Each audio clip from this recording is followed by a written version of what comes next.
It's important to start talking about our bodies at a young age. So I'm talking by 2 years old even. So, we know that kids, if at a young age, when they're toddlers and preschoolers, start to be able to identify the physical features of their body. This is my nose, these are my nipples, this is my penis, these are my knees. Actually helps protect kids from sexual abuse. We know that being able to teach kids at a young age to identify their feelings and actually grows kids and young people that have better social emotional skills and are happier and stay in school longer. Neat facts. And the same would be how we start to, what we say about our body and how we treat our body. We want to be planting these seeds from a young age and sprinkling them all through development, because we're fighting against a little bit of a wind that really focuses on the physicality. And we want to be, if we know where that can go, if we go off course, we know that we need to be doing very deliberate steps to keep that as positive as possible.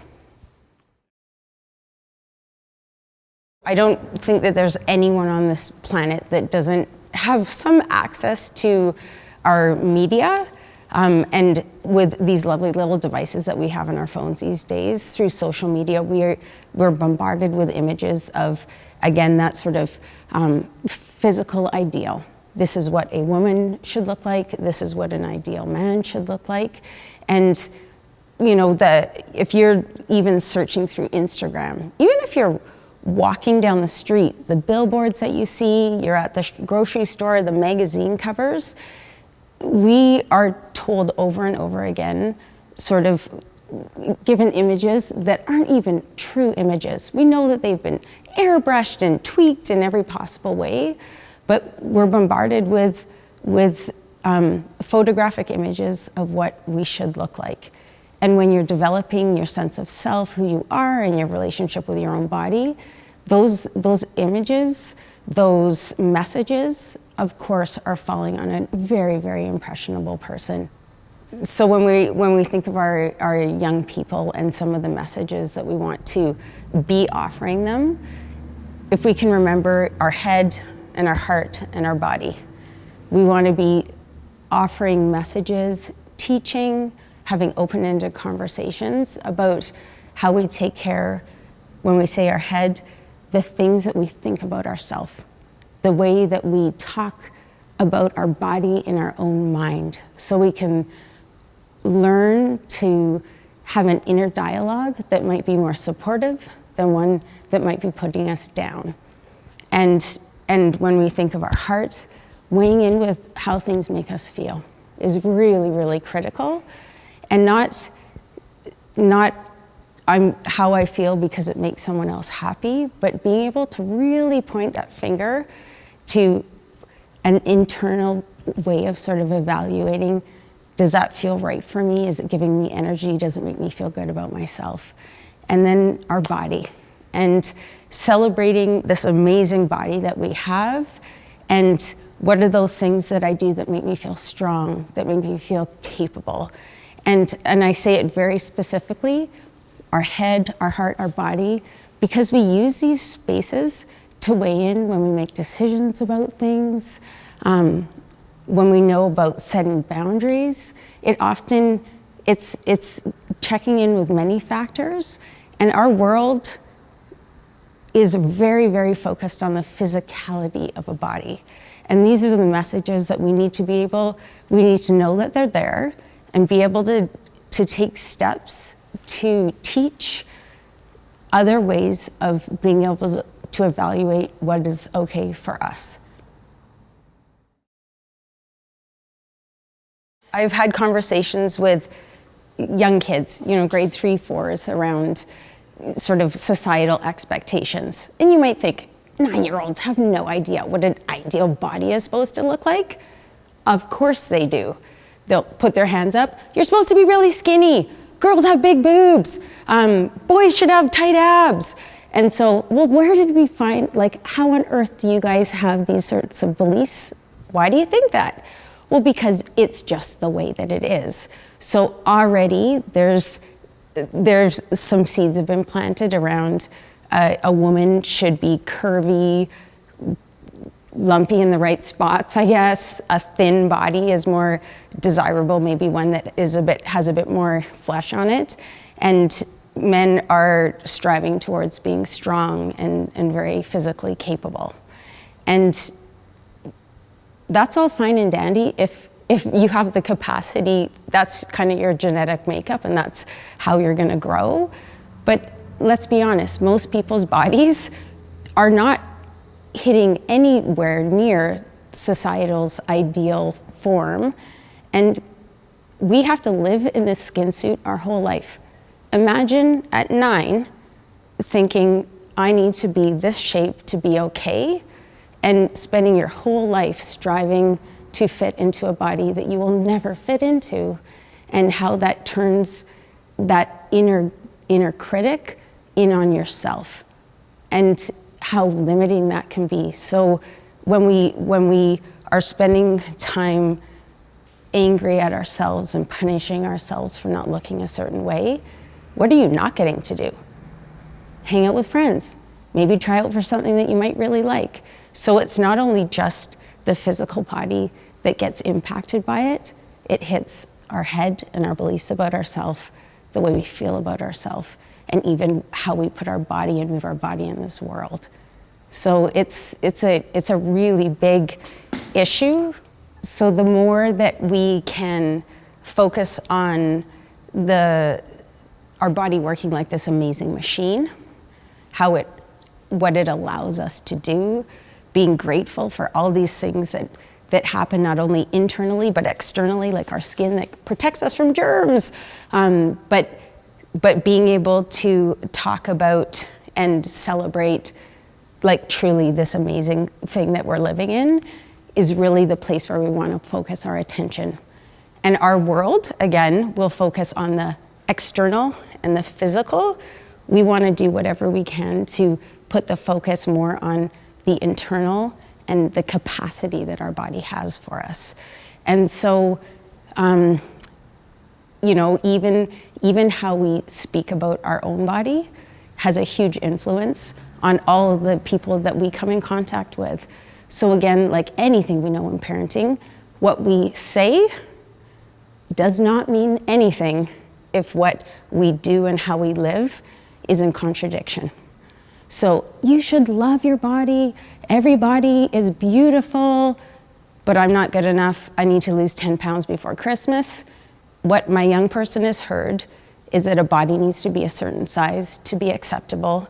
And my mom or my dad is like their self-esteem or their worries are around their physical body. So my beautiful teachings have just been lost in that moment. A big piece of it is absolutely modeling. Absolutely. Modeling how we care for ourselves, what we say, even maybe what we don't say. So I might not speak aloud that I am not satisfied with my body or I wish parts of it were different. But if through my actions, I'm showing that it's something that I feel insecure about, or it's something that I'm spending a lot of time consuming my thoughts around, kids pick up on things, and that it would be the behavior that they would kind of sense, and that would be maybe teaching a lesson, not on purpose, but possibly teaching a lesson or planting a seed that might turn into something that we actually don't want to grow. Sometimes well-meaning people in our life plant messages that can be really harmful. And again, this is not to say it's because of grandma's comment that this developed, but people say things and talk about bodies and bash bodies in common day conversation. Oh, she just has a bit of puppy fat, that'll come off. Are you sure you want to have a second helping of that? Oh, did you see so-and-so? Wow, they've put on weight. So comments like that we truly hear often even a group of people sitting around talking about the diet that they're on. These kinds of things can plant seeds where young people, older people, might start to spend more time sort of in that world of body dissatisfaction. And many people would never meet criteria for an eating disorder or have body dysmorphia, but the majority of people, and women in particular, have incredible body dissatisfaction, where part of their self-image and self-esteem is based on what their body looks like. And this is the reality of how a body works. I mean, amazing how we can sustain life for a long time. My grandma's 104. As a body ages, things start to happen. Hormone balances change, bodies hold weight in different places, people get wrinkles. We know this. Maybe there's arthritis that people get, and these are parts of wear and tear of a really cool machine that's doing its best to keep us moving on this planet, and being able to be kinder towards some of those ages and stages instead of looking at it like, and trying to do things to reverse it, might be a really, I guess, sort of accepting and sort of more peaceful way for people to grow older. And it's what we feel on the inside. Like, truly, it's our relationships with people. It's our relationship with ourselves. It's the mark we want to leave in this world, the things we like to do. That's the stuff that makes a body feel like it has some purpose and self-esteem. So there could be, I would say, maybe some shame in parents, and also maybe some societal blame that could be like, your young person is struggling with body image because mom or dad has. And by no means is there a direct relationship between, I'm a mom who has struggled with my own eating disorder, therefore my son or daughter is going to have the same sort of bumps to move through. But there is a connection there between what we say, what we model, how we show up, our comments about things, our own insecurities, and how that can accidentally trickle onto our children. And so, if you are a parent that, when you think back to yourself, through my teens and my 20s, I really struggled with my own eating disorder. I still have issues even as an adult. You may not want to go and do your own personal work. I think that there's always a space to tweak your own beliefs about yourself, but be really mindful of not doing your best to not pass on your own stuff to your child. And so that could look like, I need to make sure that I'm going to be really mindful about not speaking about the calories that I'm eating. I'm going to be really mindful to not bash my body in front of my young person. I'm going to be really mindful to model exercise as something that I do and speak about it because it makes my body feel good, but not I'm doing it because I'm punishing myself for maybe eating too much because I was stressed out last night.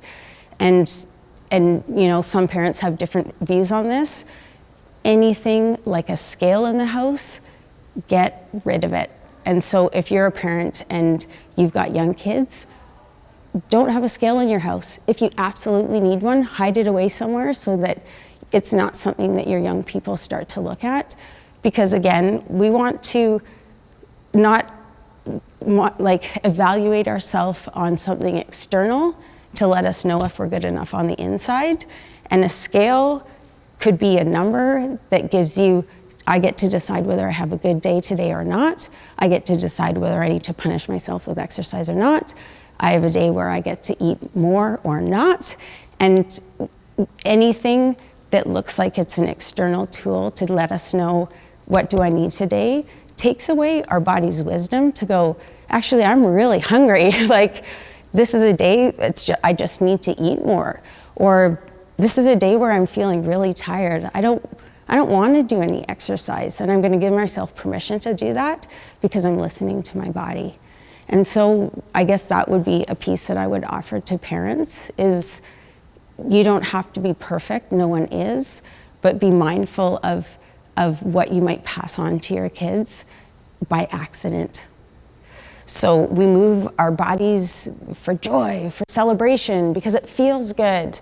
And if that's how we are taking exercise into our life and talking about it and modeling it, that sets up some really healthy beliefs around exercise is actually really good to help me sleep. Actually, it makes my skin nice. I enjoyed it. I have fun being outside. It's good for my mental health. And that the focus on all those positive qualities, we need to move our bodies to have a healthy body until we're, old and wrinkly.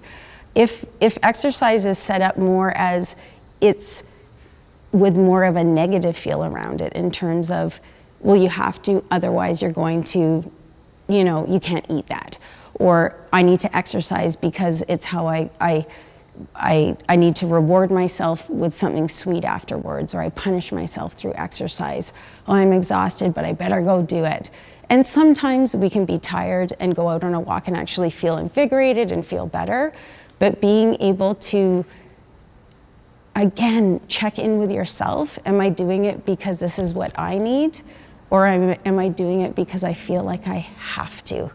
And there are tons of messages that we get. There's all sorts of sports technology these days where people are checking in with, watches that let them know if they've done enough steps, because if I've hit that mark, I'm good enough. What the heck? I went out and walked. I got to see some birds. That was amazing. Am I good enough? Yeah. Or, but it's not an external marker that's going to say whether today I decide whether I'm good enough or not, whether that's a number on a scale, the size of pants I'm in, what I decided to eat or not eat today. And again, it's one of these things, it's a really tough topic to be able to speak to body image without planting seeds for distorted eating. And so keeping it more towards the positive over and over again, and being really deliberate as much as possible about planting the seeds that you want to see growing in your young people, because what those patterns that we develop when we're little follow us into our teen years, into our adult years. It's really hard to unwind some brain patterns and messages once they get really entrenched and internalized. We know that when as a body's getting ready to hit puberty, there's all sorts of changes that are happening. We have tons of brain growth and hormone shifts, and bodies get ready really to do a biological purpose, have a baby. And again, some of the messaging that we hear around onset of puberty and menstruation can be kind of negative. Like, oh wait, she's gonna be crazy. Oh my gosh, teenagers, they're always all over the place. Getting a period, it's so annoying, and and so that might not be the most exciting thing if you're sort of waiting, this 11-year-old that's like, oh, am I really gonna be sort of this psycho when I'm 14 years old? Like, this horrible thing is gonna happen to me on a monthly basis, like, yuck.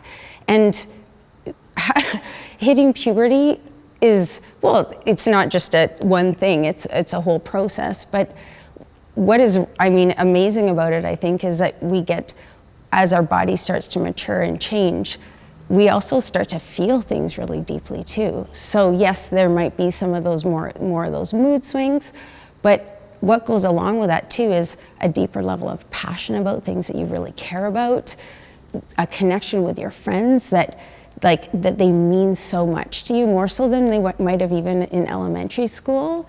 We have the ability, to possibly have a baby one at some point in our life when we want to. And even though for a young teenager, the idea of being a parent down the road might be like, ugh, but like, I'm never gonna do that. That's not in my frame of reference at this point. And I think another piece that goes along with teens too, and with the onset of puberty, is just more intuition and getting to really listen to what your body is kind of telling you, which is such a powerful thing. So there's so many neat messages that we can give to people about what starts to happen as their body matures. And I have 3 teenagers myself. There are some, in spite of all the cool messages that you give, there are some realities that living with teenagers are, there are some emotional ups and downs that go along with it. It's inevitable, but it most definitely isn't a scary phase of anyone's life. I think as a bit of an antidote to some of the possibly sort of critical, judgy messages that we get from our world about what a body should look like, and often it's very external. Developing a practice of having gratitude towards our body could be a really beautiful exercise to teach to kids even when they're younger, but at any point through someone's development, learning how to honor the stuff that our body does for us. So you may catch yourself upset that you have, I don't know what it might be, my thighs are too big. I wish I didn't have wrinkles. My abs aren't tight enough, whatever it might be. You can catch yourself and not say that that's not true. It would be really hard to live in our world and not have some spots where you might have some body dissatisfaction or wish things were different. But we can also hold something in our other hand. And that would be maybe doing something that's really kind to ourselves. So it might be, again, through a little bit of touch, because we know that when we touch ourselves in a soft and sort of soothing way, it not only just helps to relax our nervous system, but it feels really nice. So it might be, as you know, stroking your hands or, you know, rubbing on your shoulders. That feels really nice too. Maybe even a hand on a heart, and catching yourself and reminding yourself and celebrating some things that you love about who your body is, whether it's the outside or the inside. So in this day and age, right now, I am incredibly, incredibly grateful that I have an immune system that's keeping me healthy. I am really happy that I have a digestive system that works so well. I'm really thankful for my body for that. And I guess too, I'm really thankful for my body because I'm someone that like feels things really deeply. And I wouldn't always say that that was something that I always thought was a good thing. Like it was more like, why do I get so passionate about stuff and I want to cry sometimes and I talk about things I care about. But I really, at this moment in my life, I really see it as a gift because it informs me about what I know, like what it feels like I want to contribute to the world. So that might be a practice that we could do with little kids at bedtime. It could be a practice that we do if we're a teenager that catches ourselves body bashing. And even as a classroom, I could see people sitting around in a circle and being able to offer a moment of gratitude that way too. I think a really important message to remind ourselves of is to not look at the outside of someone else or an image that we see and judge the inside of ourselves against it. If we don't catch ourselves, we can fall into the trap of thinking that who we are on the outside is what we are, and it's not the truth. And really getting to a place of, I think true happiness is being able to honor who we are on the inside and surround ourselves with people and a community that values that as well.